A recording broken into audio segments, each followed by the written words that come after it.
at the 13th verse.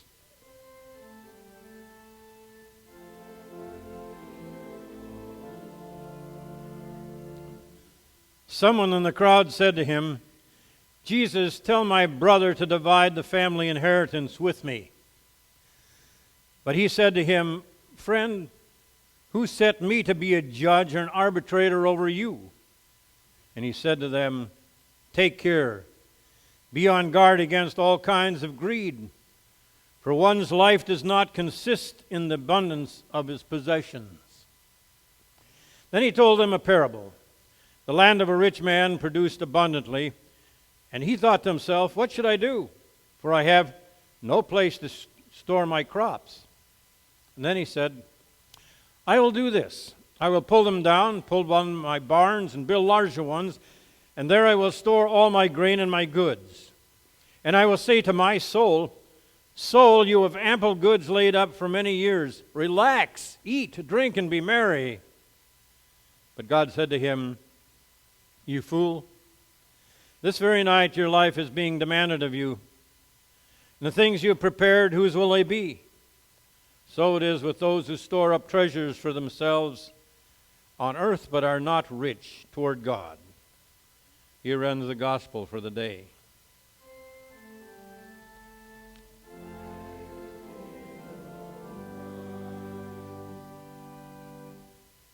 Please be seated. The world of today is not that much different than the world in Jesus' time. I want to present a cute story that I heard not too long ago. Well, it's cute. It has a good point, but it probably says something about the world that we live in.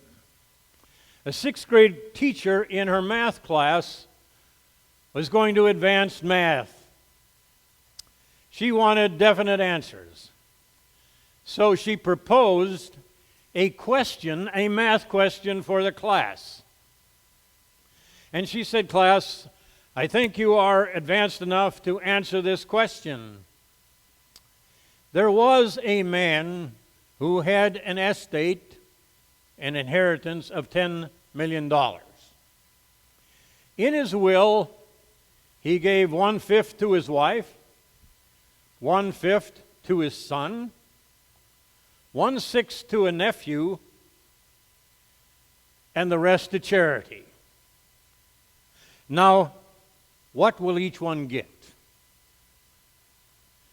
One of the sixth graders, not looking for, or not getting the point probably, but really having the right answer, said, "Teacher, what each one will get is an attorney." That's the kind of world we live in. And even sixth graders understand that. When you talk about the things that destroy marriages, the one that comes out most prominent in the problems people have with each other is possessions and the use of money. Our parable today, well, it was more than a parable, story that we have in Luke. A man comes to Jesus, obviously is one of a number in a family, and he looks at Jesus and he says, "Jesus, or Rabbi, convince my brother to share his inheritance with me." That is not a strange question for those days, because the rabbi was very often the one somebody came to resolve problems within a family. So this is not some kind of manufactured story. He wanted an answer. We don't exactly know what the reason was for the inequity in the inheritance, but it was probably based on birth. The older son just automatically, according to Jewish law, got more than the second or the third or any of the children. Maybe the other son had performed duties that were more important to the family, or was destined to take over the family farm or family business, and the father just felt that he was entitled to more of an inheritance. But Jesus said, why you talk to me about that? I'm not about that. Who am I to care about your civil disputes? I came to die for mankind. I came to grant salvation. I came to talk about God.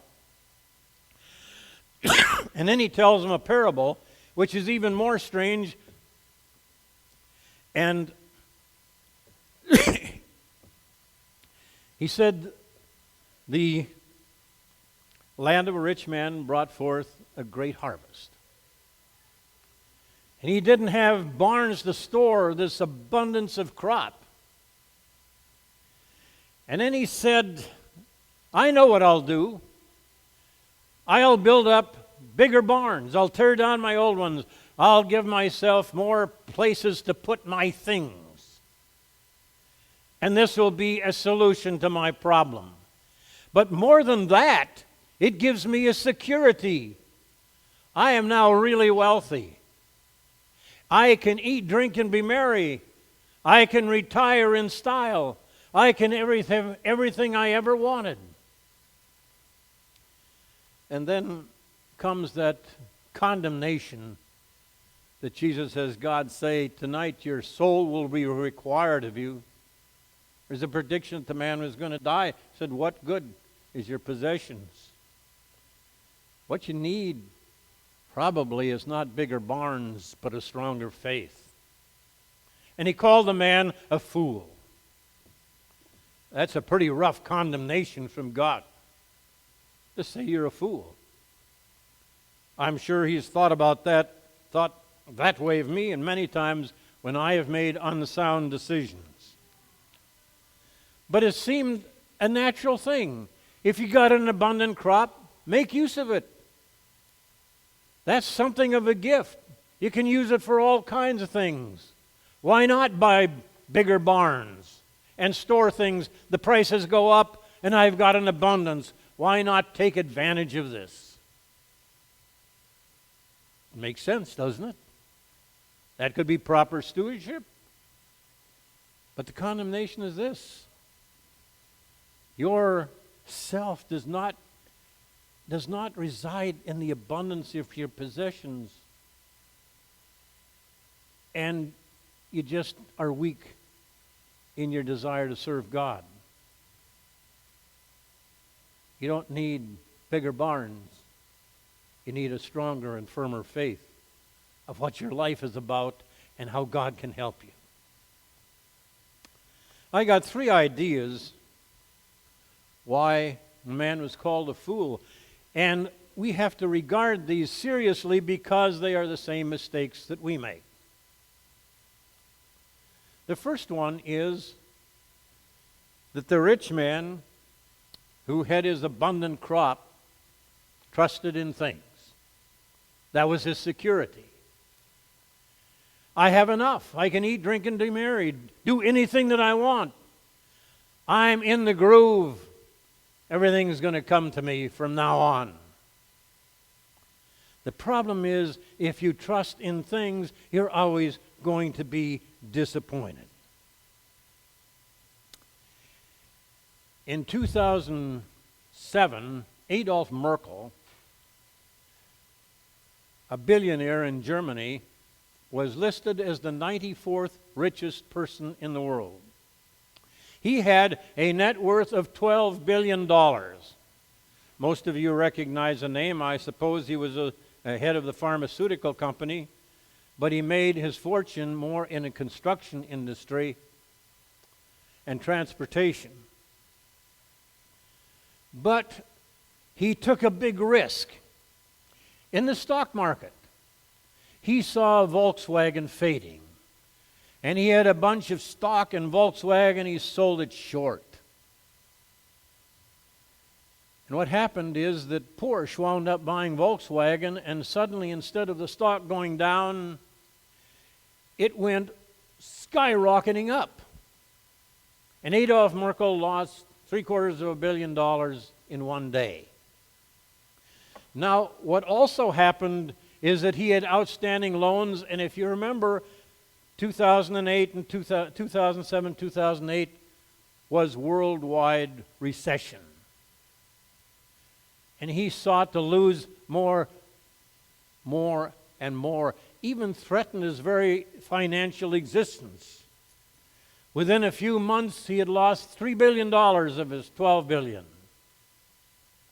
But Adolf Merkel trusted in his possessions. And so when he saw the possessions going, he lost his security. And Adolf Merkel walked down to the local railroad track, threw himself in front of a locomotive, and killed himself with a worth of $9 billion that he trusted in to save him. There's an interesting fact about lottery winners. One of the things people say is, oh, I'd be so well off if I only won the lottery. That would give me the security that I need. And we find out that 80% of the lottery winners are broke within 3 years after they win the lottery, if they put their trust in that. And the message to most of those lottery winners is, unless you hire a financial planner who knows what to do with money and one you can trust, you're going to be in the same situation you were before you got it. But we look to all kinds of things to give us security. Yesterday, there was a fantastic group of people that came to a Walmart in El Paso. It was the day of tax relief, the day to buy all the school supplies. They walked with full faith, and 36 were either killed or maimed by a terrorist, a domestic terrorist, who traveled all the way from northern United States to be there just to destroy. The people put their security in government protection. If they did that, they were disappointed yesterday, as were the people in Dayton, Ohio.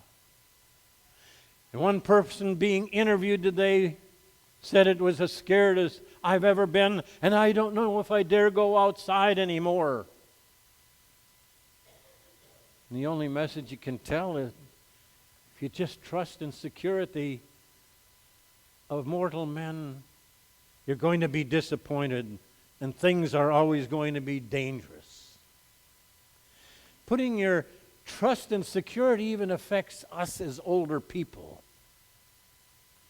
I remember in the 2007s and 2008, so many of my fellow clergy who had retired and been promised a monthly stipend from the pastor's fund were told, for the next 2 years we are going to reduce your pension by 20% a year. And a lot of my friends were scared that they weren't going to be able to survive. They trusted in the church and its pension. And you see, we trust in anything other than God's grace, we don't have much security at all. That was the foolish thing of the rich man. The second thing was that the rich man that had this wonderful crop thought only of himself. I want to take care of myself first. That's another danger. Another security is trusting in yourself too much. Oh yes, we need to trust in ourselves. That's really important. But if we think we can do everything, and we don't need anybody else, and we don't need any protection in the hands of anybody else, then too we will be the fool. Robert Flugum, I thought I brought the book along. Robert Flugum became very popular in the 1970s and late 1970s. He wrote a book called All I Ever Needed in Life, I Learned in Kindergarten. And he wrote a number of other books after that, became intensely famous, and he was traveling the country signing books at book fairs. He was the national emblem of success. Robert Flugum was a clergyman. But Robert Flugum trusted in what he had learned about God.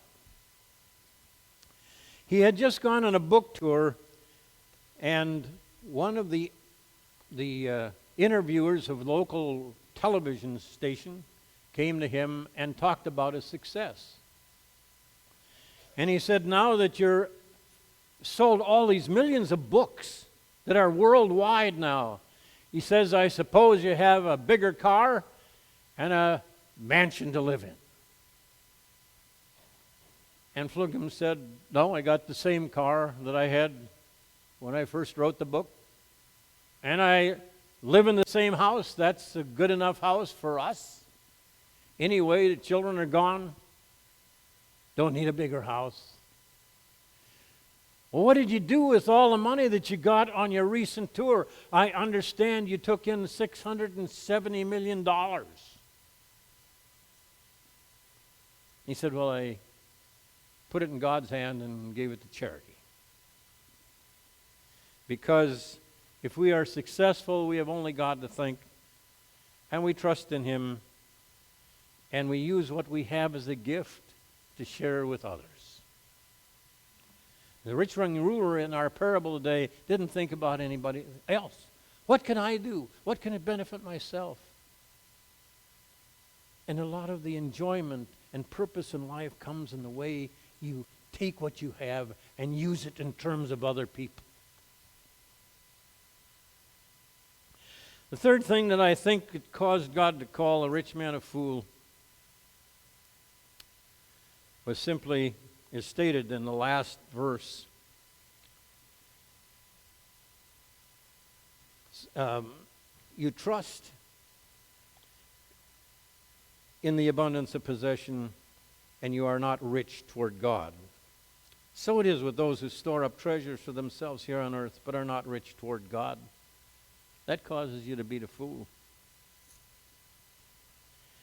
I don't know if most of you understand that a Frenchman is responsible a great deal for your freedom today. His name was Marquis de Lafayette. He was instrumental in serving George Washington. He was responsible for a lot of the battles. He was commissioned as an officer at the age of 13, went to the colonies at the age of 19 because he believed in the cause of freedom, in our cause of freedom, not his own in France. He was wounded at the Battle of Brandywine and was able to lead a retreat and to be successful at that time. He was successful and served meritoriously at the Battle of Rhode Island. And then the Battle of Brandywine was distinguished. He went back to France and got France's support for us in the Revolutionary War, and they were instrumental in helping us to fund, to provide naval support and military support, so we got our freedom. And I don't know if most of you understand how important the Marquis de Lafayette was to our cause. When he went home, he had several properties that he was in charge of and his people were in charge of. And in that year of 1783, all of France suffered severe problems with agriculture. Except because of the way Lafayette managed things, he and his farm prospered diligently.